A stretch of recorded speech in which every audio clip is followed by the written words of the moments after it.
Hey guys, welcome back to Resourceful Living Homestead. I'm Kathy, and I'm just gonna give a little update on some gardening stuff that we've got going on and collaboration that we've got going on. So you guys probably already know from previous videos that we lost our greenhouse. Our greenhouse was over all of this section right here. And with 13.4 inches of snow load, it crushed it. So we got all that cleaned up today. Broke it all apart and cleaned up so we could assess what our next move is. And right now, we want to build a greenhouse, although we won't be able to do that right now. So I think these will just be open beds. An extension of the rest of the garden. I have the rest of the garden, I believe, completely ready for spring planting. We've got all of our beds are full. The only thing we may do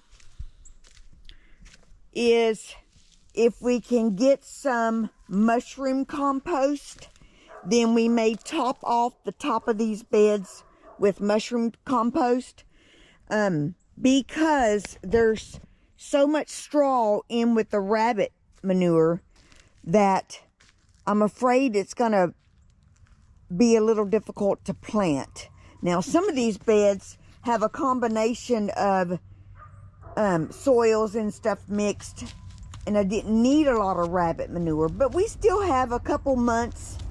Our last frost date is not till usually mid-April, so we still got a little time to for this straw to all pack down and break down a little bit.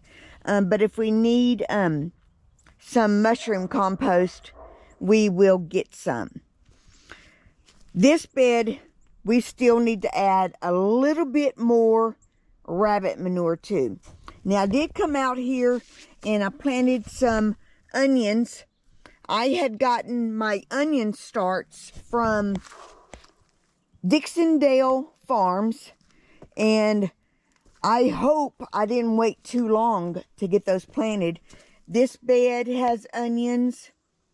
I had a whole plan diagram of where everything gets planted. So that down there was not in the plan, but those are going to be hot peppers. So the onions will be fine down there. This one was in the layout for onions.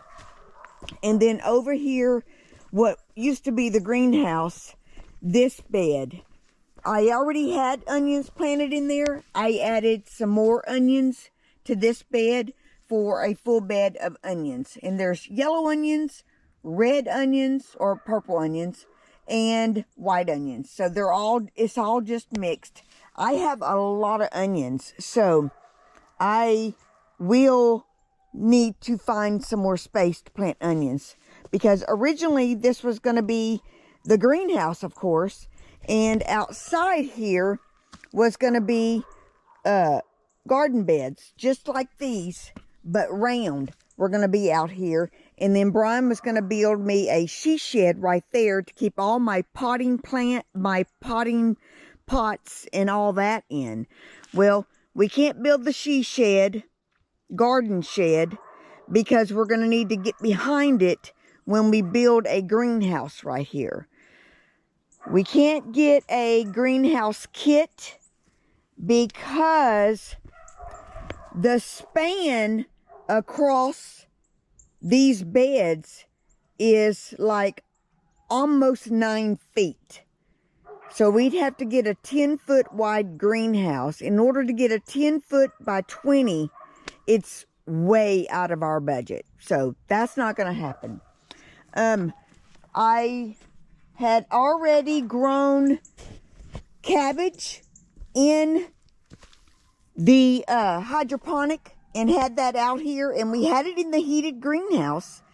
But of course, with losing the greenhouse, those are no good anymore. So, lost all the cabbage that I grew and planted out here.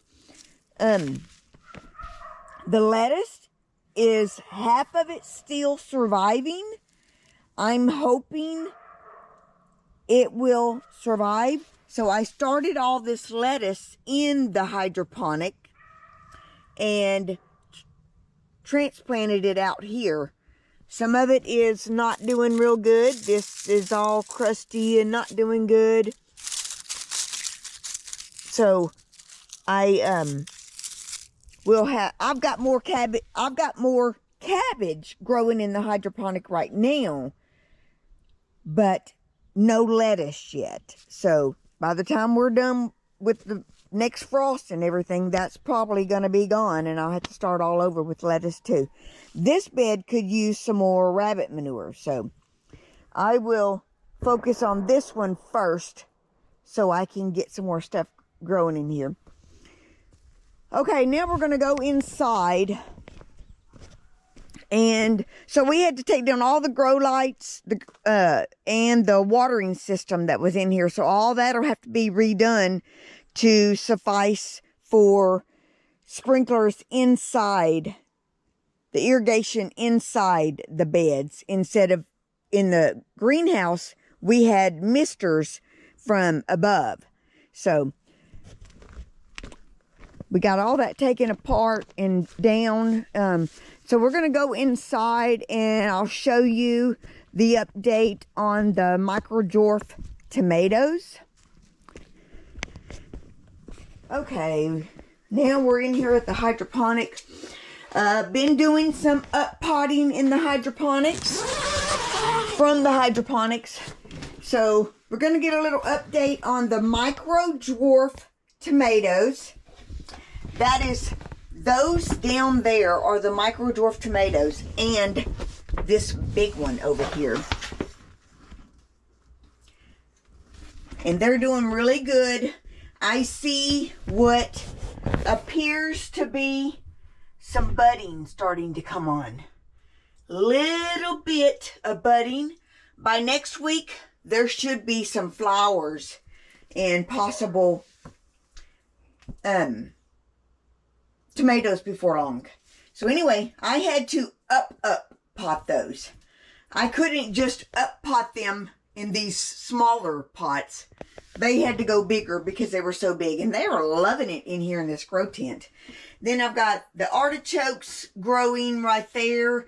I'm going to be up potting those into these size trays probably tomorrow.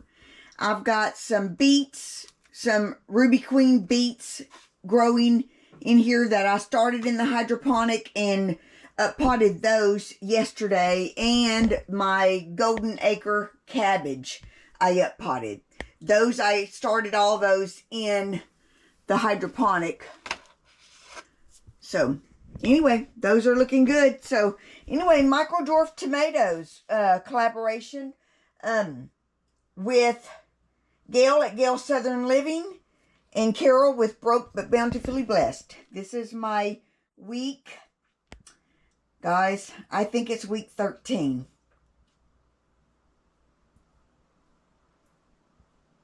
I do believe. If not, week 14. One of the two. I've lost count. We'll see you guys on the next week.